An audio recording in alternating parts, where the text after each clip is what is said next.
I never believed a single moment could rewrite the shape of a life, but everything changed the morning I pressed play on a recording that should have shown nothing more than me sleeping. It was supposed to be mundane, forgettable, another night preserved by the camera I kept beside my bed for reasons I never fully understood. Maybe I liked the illusion of control. Maybe I wanted proof that nights were as quiet as I believed. Maybe I thought I slept peacefully. I was wrong. But before the terror, before the impossible, before the cold truth that would echo through every hour that followed, the night began like countless others, ordinary, calm, unremarkable. I brushed my teeth, checked the locked doors, dimmed the hallway lights, and lay down with the subtle heaviness of a day finally finished. Nothing felt strange. Nothing foretold what was coming. The world outside my window breathed with its usual rhythm, distant cars passing slowly, a few stray dogs barking at shadows they couldn't explain, the muted hum of streetlights that flickered without urgency. I fell asleep, believing the world was stable, but the recording would reveal otherwise. The first thing I remembered from that night was the dream, or what I thought was a dream. It didn't have the fuzzy edges or drifting logic of an ordinary dream. It felt physical, anchored. I remember the weight, a shift in the mattress, a subtle displacement of air, as though someone sat beside me. I remember the sense of not being alone, of something pressing its presence into the darkness. But I couldn't wake myself up. It was as if I was submerged beneath layers of sleep, aware but paralyzed, floating below the surface of my own consciousness. And then, a breath, close, steady, not mine. I woke in the morning thinking it was only the residue of anxiety, a half-dream born from the stress I tried so hard to ignore in waking life. Something normal people forget within minutes. But instead of fading, the feeling grew. A quiet unease tightened in my stomach as I sat up, rubbed my eyes and stared down at the bedsheets that looked slightly disturbed. Too disturbed for someone who insisted they slept deeply. My first thought was irrational, but it surfaced anyway.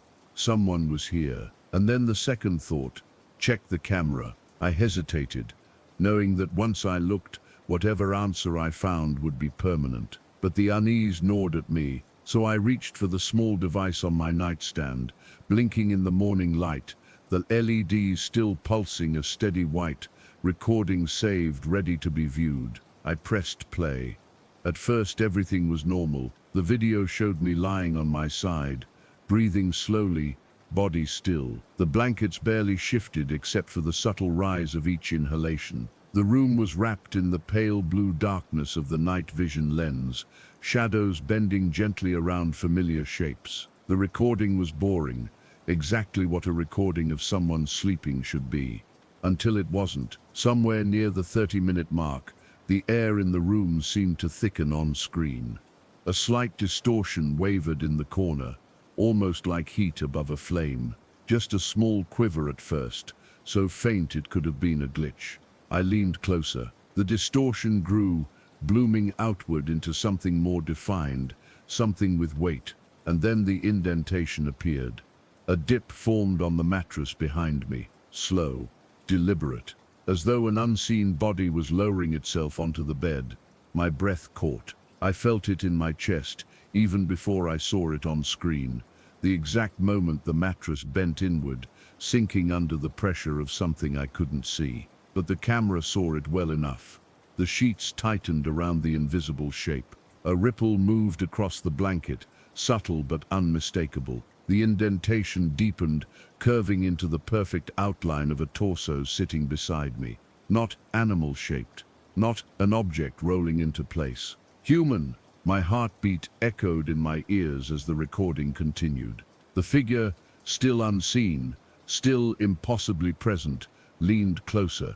The mattress curved in response. My sleeping form didn't react. I didn't stir or turn or flinch. My chest rose and fell in the same slow rhythm as before. And then the impossible happened. The outline of a hand formed against the sheets, not visible, only implied by the way the fabric pulled inward. But the pressure was undeniable, The hand pressed into the mattress beside my hip, fingertips indenting the blanket with terrifying clarity. A touch without a body, a presence without a form. On screen, the hand rested there lingering, as if deciding something. And then it moved. It traced the contour of my sleeping body, not touching me, but moving alongside me, studying me. The mattress shifted slightly with each movement, as though the invisible figure was inching closer. The blanket stretched, tightening across my form. My breath quickened in real life, though the version of me on the recording slept unaware. And then I heard it. Not through speakers, not from the device, but from inside my memory of that night. The breath, the one I felt, the one that wasn't mine. A cold shiver crept down my spine as the camera captured the bedding pressing inward, outlining the impression of a face inches from the back of my head. The invisible figure was watching me sleep. The recording grew darker, as if the camera struggled to process what stood there. The air around the shape pulsed, not light, not shadow, but something else, something I didn't have a word for. And slowly the imprint of the figure leaned even closer. Then, at the peak of the distortion, the shape lifted its head. The mattress dipped sharply, then released, and slowly, impossibly, something became visible. A second silhouette formed behind me, someone in my bed, someone who wasn't me, someone I had no memory of. I paused the recording in terror. The image froze on the exact frame where the silhouette emerged, faint, translucent, barely more than the suggestion of a human form, but undeniably there, undeniably alive, undeniably leaning over me. My entire world tilted, the room feeling smaller, suffocating. A cold certainty settled in the center of my chest. What I felt during the night wasn't a dream. Something had been there, and it knew I wouldn't wake up. Not then, not until it was finished. And in that single frozen frame, in that barely visible outline, there was something even worse than the presence itself. The shape wasn't a stranger. It resembled me. The moment I realized the presence in the recording wasn't a glitch, a shadow, or a distortion created by the camera, something inside me shifted, a quiet but irreversible cracking of the world I thought I lived in. It was not fear, at first. It was a strange, sinking recognition, like finally noticing a detail that had always been there, lingering at the edge of perception, waiting for the right moment to be acknowledged. I replayed frames in my mind, long after turning off the screen, the shape under the blanket, the rhythm of its breathing, the unnatural stillness broken only by those subtle, deliberate expansions of its chest. I kept circling back to one unsettling truth. The presence wasn't reacting to the room. It was reacting to me. Every second I remained awake, I felt the weight of that revelation settling deeper into me, thickening the air around my thoughts. I could almost sense an imprint on the mattress beside my body, as though the memory of something lying there had fused into the fabric of the world, refusing to fade with daylight. The house responded to my unease. The silence inside its walls grew heavy, stretching between rooms like a substance rather than a lack of sound. Even the floorboards carried a tension, a subtle groan beneath each hesitant step, as if the structure itself were aware of what I had discovered and bracing against its implications. For hours I wandered from room to room without purpose, as though trying to outrun the memory of that figure. The windows felt too reflective, capturing the faintest echo of movement, even when I stood perfectly still. The air carried a faint chill that did not belong to the season. Shadows stretched unnaturally long across the floor, as if reaching for the edges of spaces they had no right to occupy. But it was the bed that called me back, again and again, not out of curiosity, not out of fear, out of obligation. There is a gravity to the place where your life overlaps with something it shouldn't, a pull that drags you back to the point where reality first faltered. The bed was the center of that fracture, the origin of the distortion that had seeped into my home like a slow-moving fog. And no matter how far I drifted, Its presence tugged at me with quiet insistence. Eventually, I returned. The room felt smaller than before, as though its dimensions had subtly contracted overnight. The corners were darker, the shadows heavier, the air more still. The temperature dipped slightly as I stepped closer to the mattress, carrying with it a faint smell, something human, but not quite. Not sweat, not breath, but the lingering scent of proximity, as though something had been lying there for a long, long time.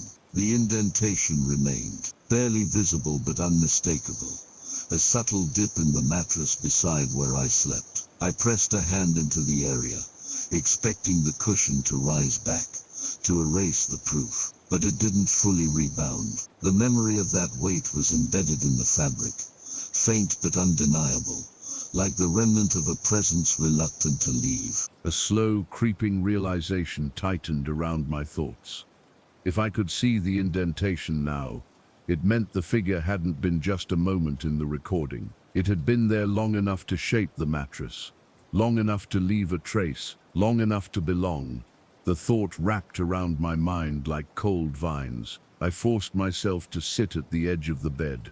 The wood beneath my feet felt unsteady. The room seemed to tilt slightly, as though shifting its balance to accommodate me, or something else. The air pressed against my skin, heavy with unspoken recognition. I tried to remember the nights before the recording, nights when I woke up facing the wall, or with the blanket pulled higher than I remembered, or with the faint sensation of warmth lingering beside me, despite living alone. I had always dismissed those moments as dreams, movements made in sleep, tricks of memory, but now they collected in my thoughts, like puzzle pieces, forming a picture I did not want to see. Had I ever truly been alone in this house? The question sent a tremor through the walls, or maybe that was my imagination, though imagination was becoming a dangerous thing to trust. I closed my eyes, trying to steady my breathing, but the darkness behind my eyelids felt different now, thicker,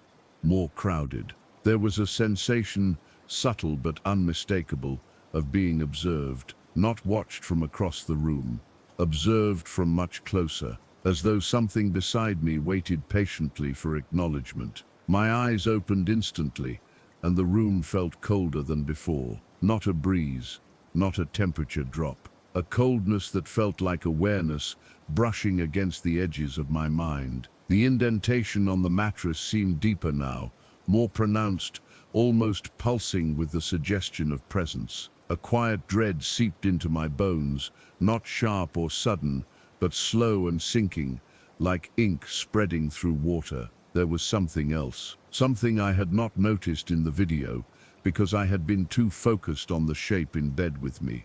A small detail, a background detail, something lying on the nightstand.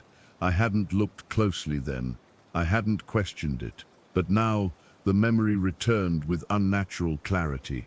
A folded piece of paper, and I had never placed anything on the nightstand before going to sleep. The realization hit with the weight of inevitability.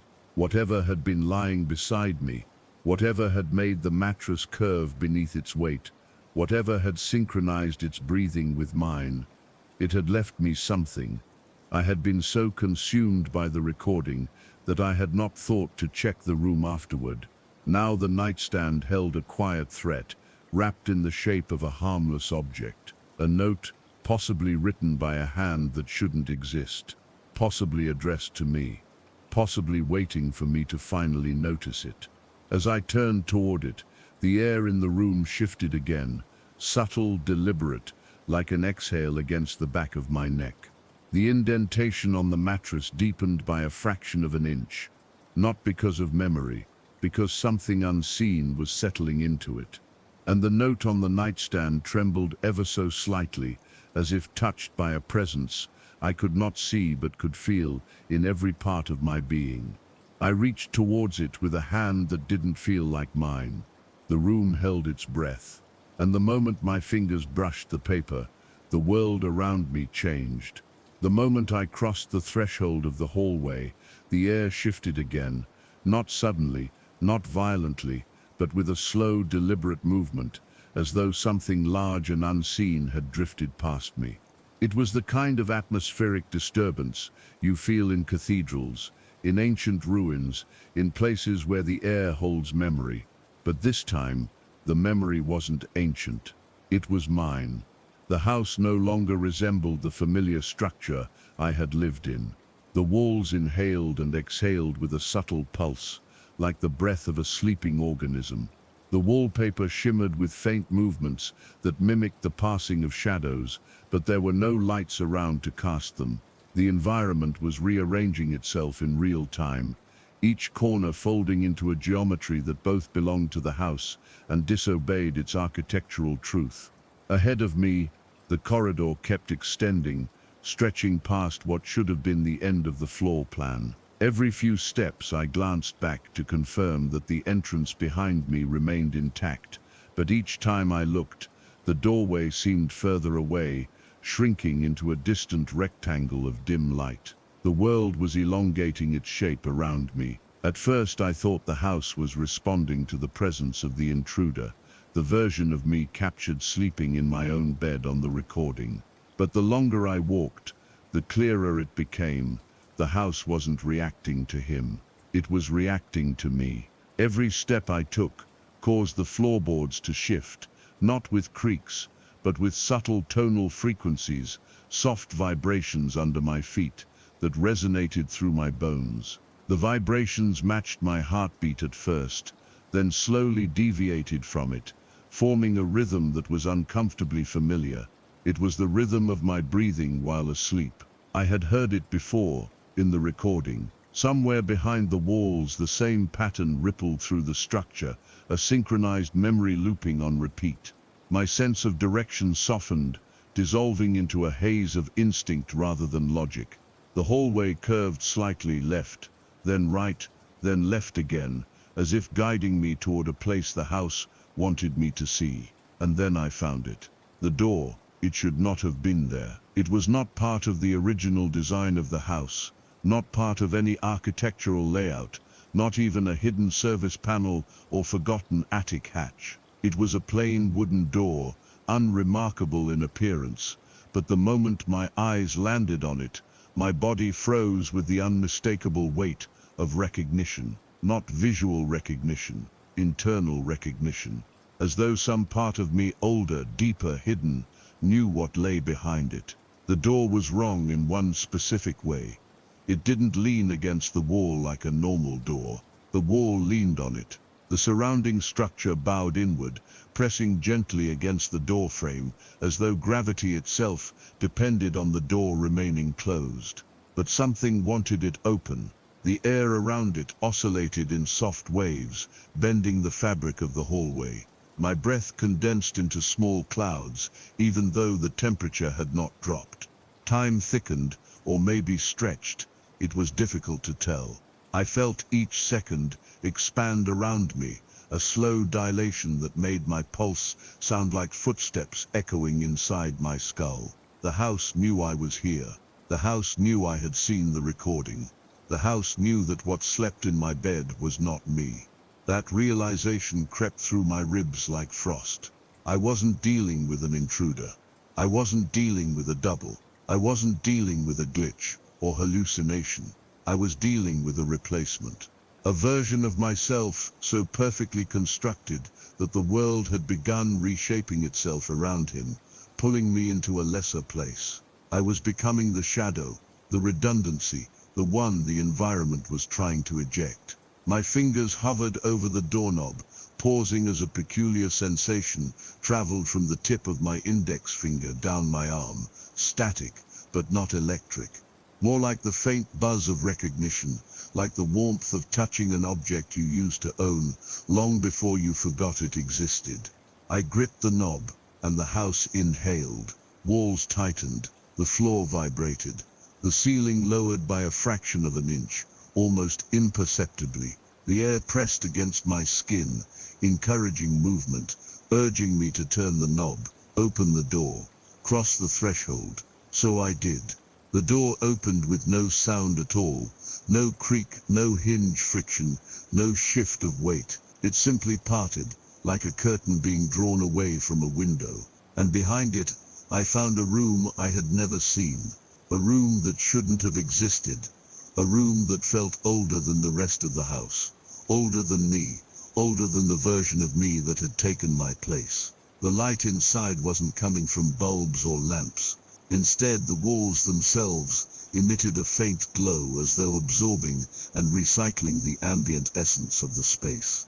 The light pulsed with a slow, steady rhythm that matched the breathing pattern I had heard earlier, the pattern of the sleeping version of myself in the recording.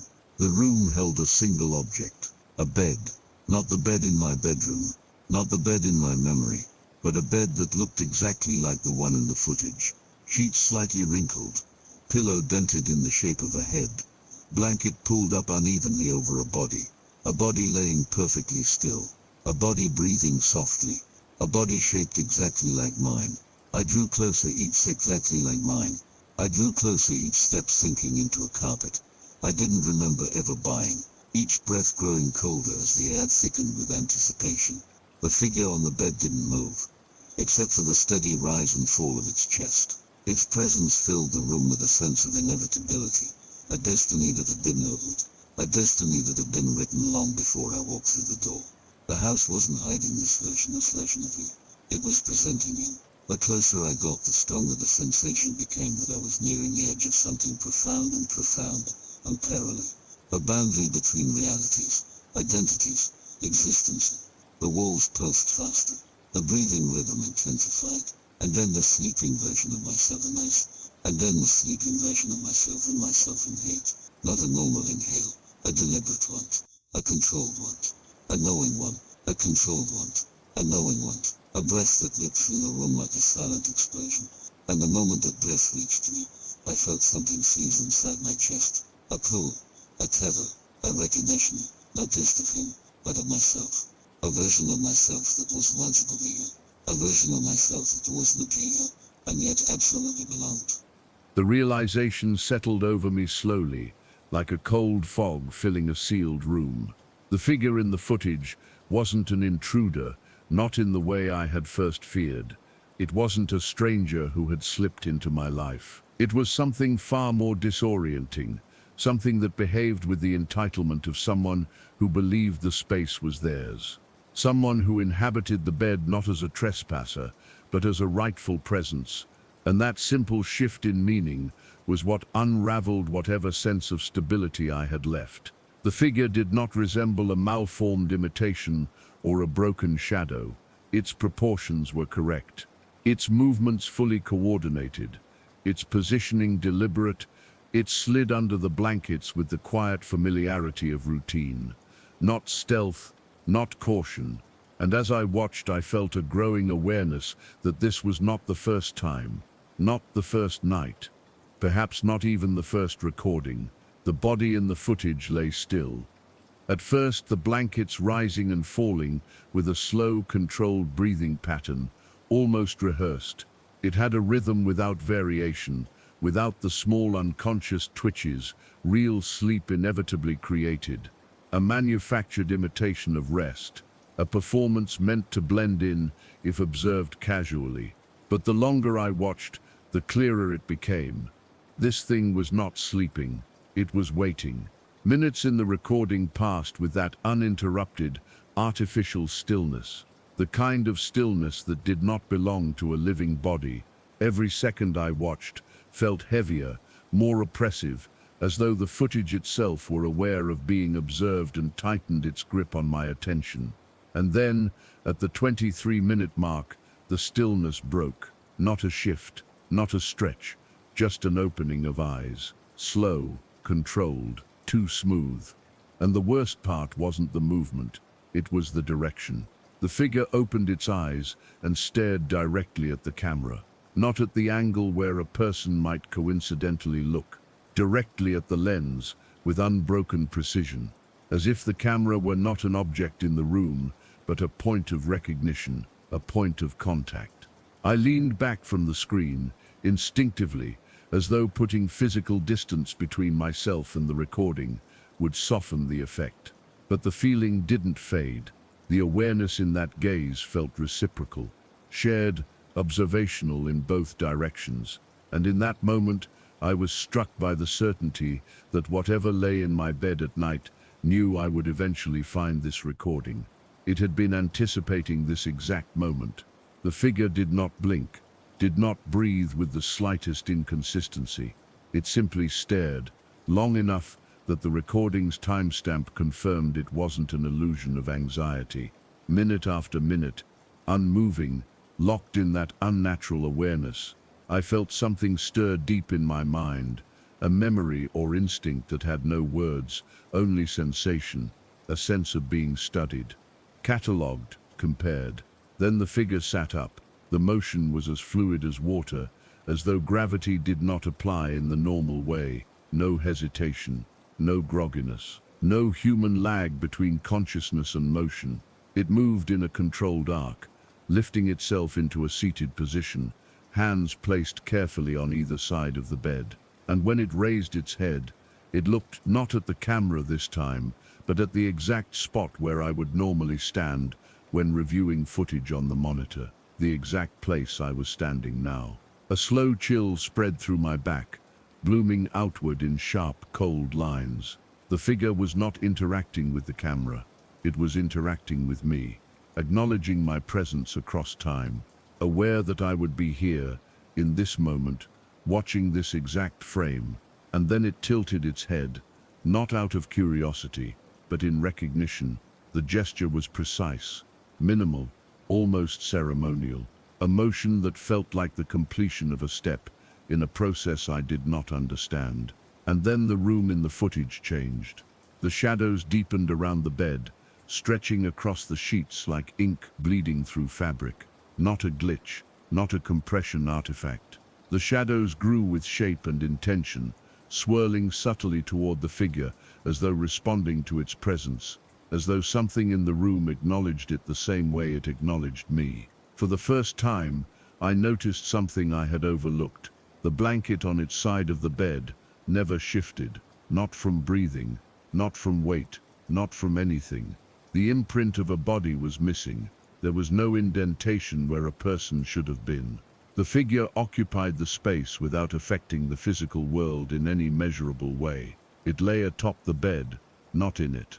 Next to the pillow, not against it. The blanket passed through it in places, edges lifting slightly where fabric should have draped. The figure had presence, but no physicality, and yet it could open its eyes.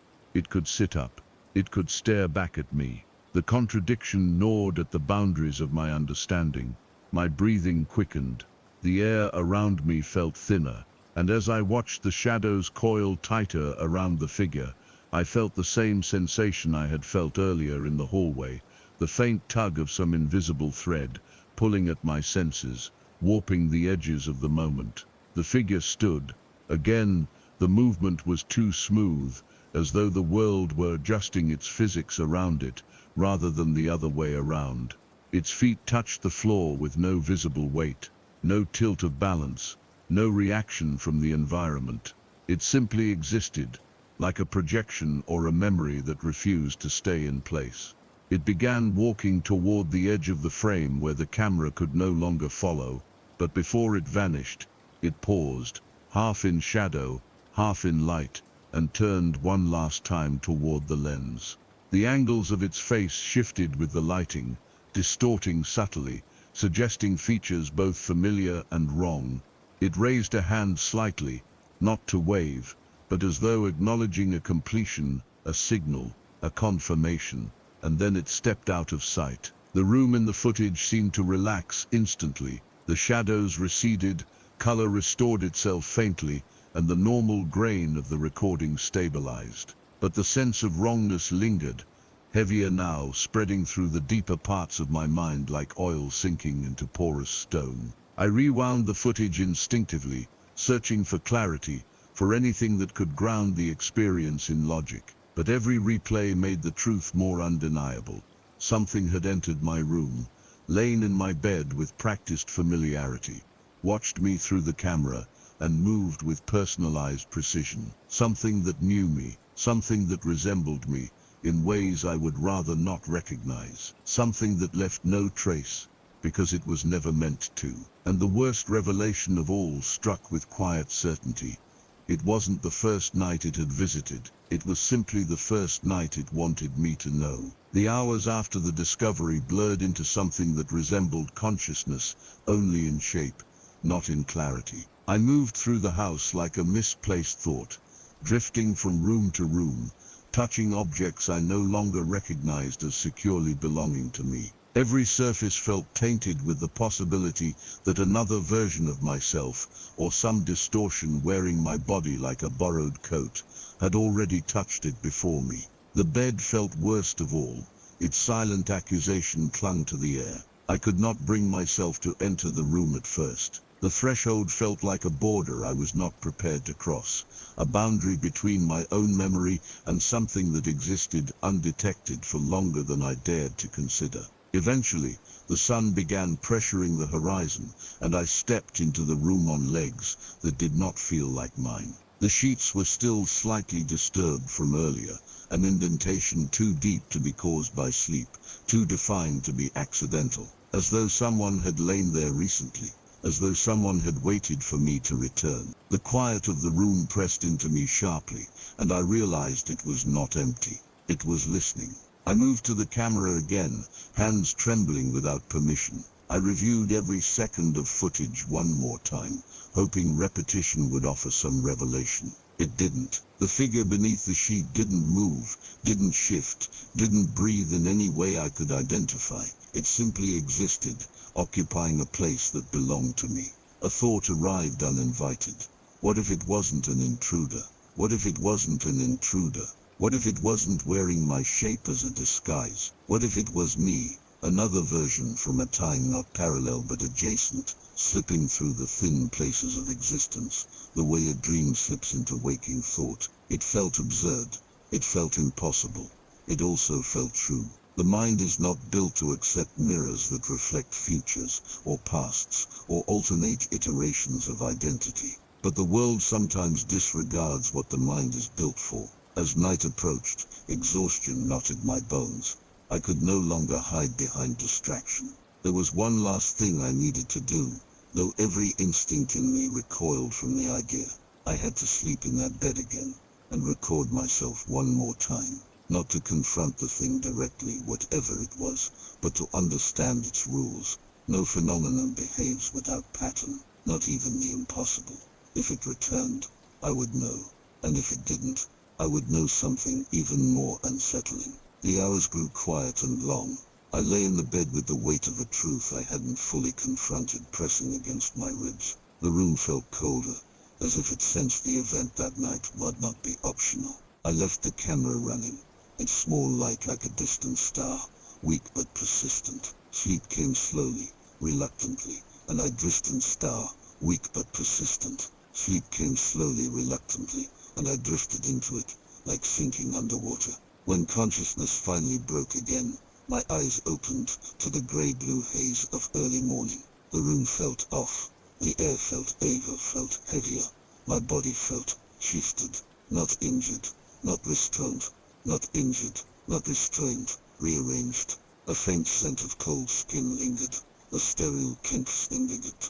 A sterile chemical stillness that didn't belong to me. My bed felt different beneath me, as if the weight distribution had been changed this Easter. I forced myself to look toward the camera, afraid to tighten. The battery light blinked, retained. I rose from the bed, with a tension that pulled the world taut around. I pulsed the camera slowly, each step echoing louder than it should. My fingers hovered over the fake, echoing louder than it should. My fingers hovered over the device, hesitating, unwilling to abandon the safety of ignorance. But ignorance, I realized, was no safety at all. It was merely a quieter version of fear. I opened the file. The video began normally, me settling in, shifting once, breathing steadily. Minutes passed, hours condensed, and then, without transition, without motion, without any warning, there was someone lying beside me. The figure faced the camera, not me. Its shape was unmistakably mine, but its stillness was absolute. Its eyes were open, unblinking, focused entirely on the lens. My entire body turned cold. Eventually the figure moved, or rather transitioned, as though it snapped forward in time without passing through the space between movements. Closer, closer, closer to the camera, its face dissolving into darkness, its presence spilling into the room like fog. The final frame before the battery died was the closest yet.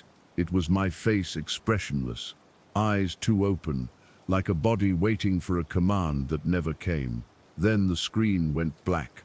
I stood frozen, unable to slow my breathing. The version of myself in the recording had not been resting. It had been watching, observing, measuring, and when it vanished from the frame, I realized something else. There had been a shift in the mattress, not from me, from the other side. The indentation was deeper now, as though it had only recently risen. A realization crawled through my spine with all the inevitability of truth. Whatever version of myself had appeared in that footage, it had not left the house, not this time. And as the morning light crept across the floor, stretching toward the hallway, I understood something even worse. It wasn't trying to replace me, not yet. It was learning me, studying me, preparing, and I was running out of time. The moment I stepped back across the threshold of my home, the air felt wrong again, not dangerous, not hostile, but rearranged, as though the space had been silently rewritten in my absence. The lights hummed with a frequency that felt ever so slightly off, too smooth, too precise, like the house was imitating electricity rather than producing it. My steps landed on the floor with a muted softness that didn't belong there. Every sound, even the smallest, carried a faint echo, as if the walls were listening more than they were supporting. It was subtle, but unmistakable. The house was holding its breath. I approached the bedroom slowly, the way someone approaches a memory they've tried to forget. The recording I had watched earlier played endlessly inside my mind, the sight of a figure lying next to me, sinking into the mattress with the weight of something real. Not a vision, not a dream, but an intrusion captured with sharp clarity. Even now, I could still recall the shape of its form beneath the blanket, the way the fabric dipped in perfect response to a body that shouldn't have existed there, and the metallic glint. That haunting reflection that appeared briefly on the screen before the distortion swallowed it. Something had been watching the camera. Something that understood it was being observed. I paused at the doorway. The bedroom looked untouched, still, quiet in the artificial way that a set is quiet before the director says action. The air inside was colder, like the room was trying to preserve a moment that didn't belong to the present. I stepped inside.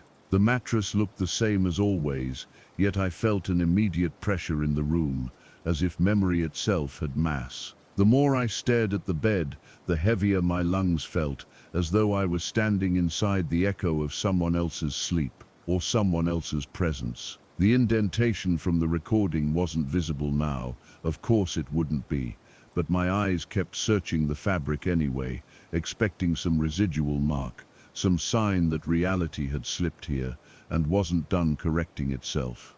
I moved closer. Every instinct inside me tightened. The air grew sharper, pressing gently against my skin. It wasn't fear, it was recognition. A strange primal certainty that this space had been shared, not with a stranger, but with something that understood me intimately, too intimately.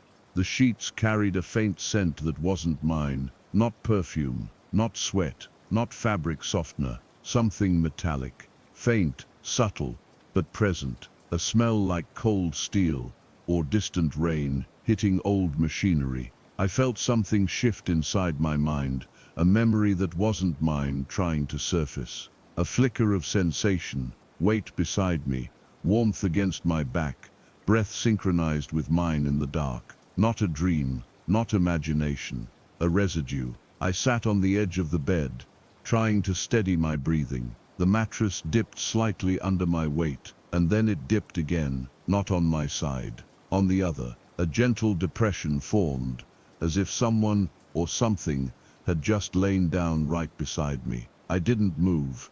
The air thickened around me. The room darkened at the edges of my vision, even though the light remained unchanged. The temperature dropped in an instant, and the sheets, smooth just a moment before, tightened with the unmistakable tension of being occupied. The shape formed slowly, not a full body, not immediately, just contours, a head, a shoulder, the line of a spine, as if someone were lying there invisibly, letting their weight sink into the mattress. A moment passed, another. The house fell into absolute silence. Then, a shift, a deliberate, steady, calculated shift. The invisible weight rolled subtly toward me, causing the mattress to angle my direction, not aggressively, not even threateningly, but with purpose, as if closing the space that had once existed between us. My breath caught in my throat. Every nerve in my body froze. The sensation of proximity, intimate, familiar, wrong, pressed into my awareness with suffocating clarity. This wasn't an intruder. This wasn't a ghost. This wasn't a hallucination. It was something else, something that existed parallel to me, connected to me, aware of me, something that had reached into my world during the night and laid beside me with the confidence of belonging there. The weight grew heavier, then colder, then unmistakably human in shape, pressing gently against my hip. My pulse hammered, my muscles tensed, and then the indentation vanished, instantly, completely, as if the presence had been erased, not lifted. The mattress flattened with unnatural speed, the sheets returning to their untouched state. The air warmed suddenly, the room brightened, and I realized I had been holding my breath. I exhaled shakily, trying to make sense of what had happened. But before I could gather my thoughts, the house stirred, subtly, softly, like a living organism adjusting itself. A faint electrical crackle whispered through the ceiling. Then the hallway light flickered. Once, twice, 3 times. A pattern, not random. A message. The same cadence I had seen in the video's distortion. The same pulse that had appeared in the corner of the footage, where the metallic glint had shimmered, as if the house were mimicking it now, as if the presence were communicating through the structure around me. The walls hummed faintly, the floor vibrated with a pulse, soft but steady, like a heartbeat. The lights flickered again, and I felt with absolute certainty that the presence wasn't gone. It had simply moved, closer, watching, waiting, adjusting reality around itself, and around me. The room fell into that unnatural silence again, the same silence that had blanketed the house the night everything began. It was a silence too controlled, too absolute, as though the air itself were being filtered of anything resembling life. I felt it settle around me like cold smoke, creeping into the space between my breaths, threatening to smother thought before it could form. I moved slowly, afraid to disturb the stillness. Every step felt intrusive, like walking into a room where something ancient had woken and was watching with patient hunger. My feet grazed the floorboards, and even that small friction sounded foreign, like noise from a world I no longer belonged to. I reached the doorway of my bedroom again, but this time something was different, something wrong in a way I couldn't articulate. The air carried a faint static charge, an invisible vibration that made the hairs on my arms lift in warning. My own heartbeat felt out of sync with the rest of the house, as though my body were resisting the reality I was stepping into. The bed sat there in the center of the room, illuminated by the faint flicker of light spilling in from the hallway. But the sheets were wrong. They weren't in the twisted, panicked mess I had left them in during my frantic escape earlier. They were neatly arranged, perfectly smoothed out, as though someone had taken time, careful, meticulous time, to erase the evidence of anything unusual. It was too deliberate, too precise, lacking the natural imperfections a human hand would leave behind. The bed looked prepared, not for sleep, for occupancy. The air thickened around me again, and I felt the strange pressure return, the same pressure I felt when the figure in the recording moved beside my sleeping body. It was the sensation of being observed, not by eyes, but by intention. A sensation of being observed not by eyes, but by intention. a presence that didn't need a physical form to impose itself. I felt drawn toward the bed, compelled by something deep and instinctual. Not by curiosity, but by a strange gravitational pull. Like the bed was the center of an event I had already lived once, but couldn't remember experiencing. I approached the sheet slowly, each step heavier than the last. The edge of the mattress seemed to expand subtly, as if depth were being manipulated, stretching reality. As if depth were being manipulated, stretching reality in ways that defied logic. The fabric shimmered faintly in the low light, reflecting a distorted image of my silhouette, a reflection that didn't quite match my posture. I leaned closer, the faintest indentation pressed into the side of the mattress. Fresh, deliberate. Someone or something had been lying there, not hours ago. Minutes, maybe seconds. My pulse hammered in my throat as a chill crawled down my spine. I scanned the room for evidence of movement, but the shadows were too still, too obedient, as though frozen mid-thought. The air felt heavy with expectation, like the moment before a whispered revelation. Then I noticed it. On the pillow, a single loose thread. Black, not from my clothing, not from my bedding, but perfectly identical to the strange fibers embedded in the sleeve of the figure from the recording. I felt the weight of that realization crush against my chest. Whoever had been in my bed, wasn't simply mimicking me. It was replacing the environment to match itself.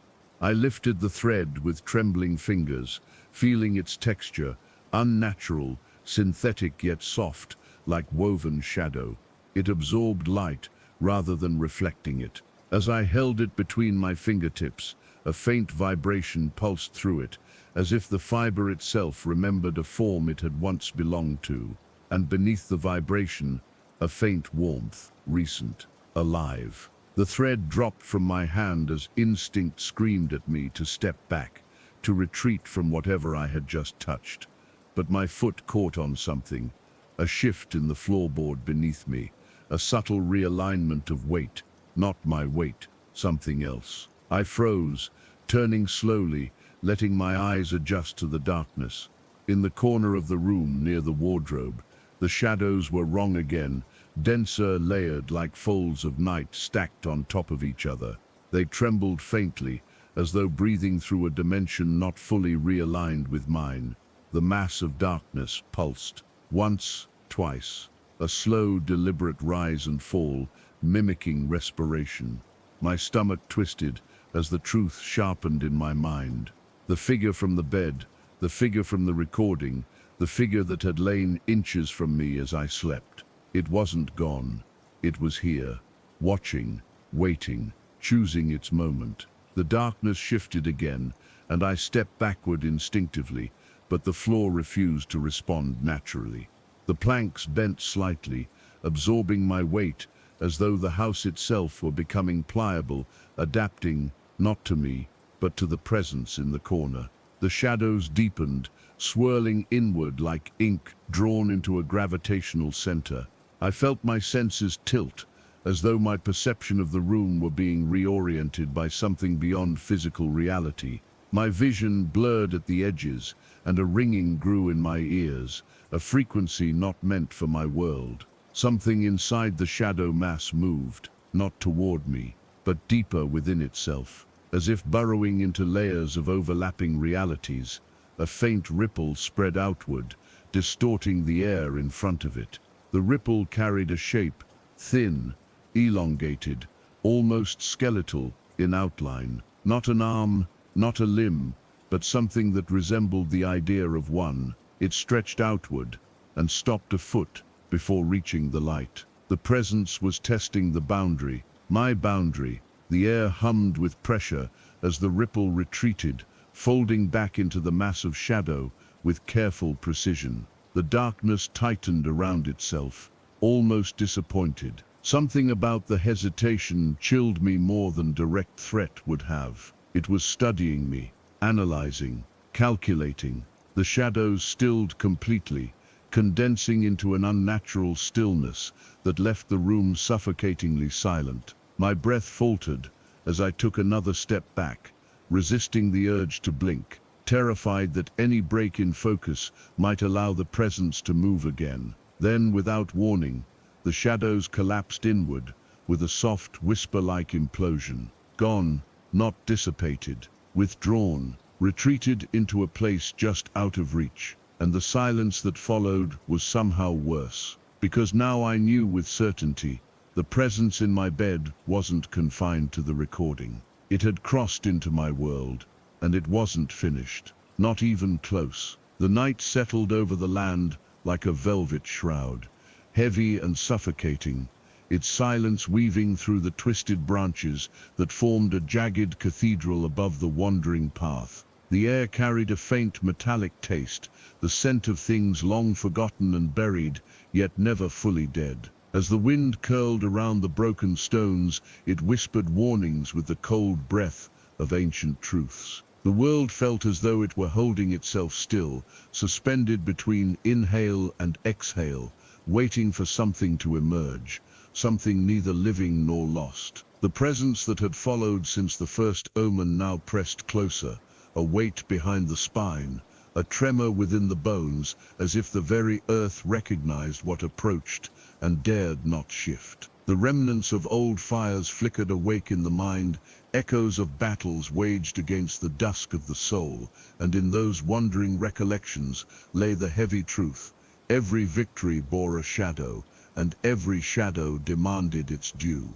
The journey had stretched far beyond what the heart once believed possible, through forests where the memories of the dead clung to the bark like iron stains, across rivers where the current seemed to whisper of forsaken futures, into caverns whose ceilings dripped with the regrets of those who dared enter before. Yet the path did not relent. It called, insisted, bled itself into each step, like a vow too dark to comprehend and too sacred to resist. Now at the edge of the crumbling sanctuary, with its pillars fractured by time and its altars devoured by moss, the gathering presence thickened into something palpable, almost tangible. The air pulsed with a rhythm that did not belong to the living world. It was slow, deliberate, ancient, a heartbeat older than stone, older than the roots that clawed through the soil. It resonated with forgotten divinities, the silent watchers that once shaped destinies with nothing more than a breath.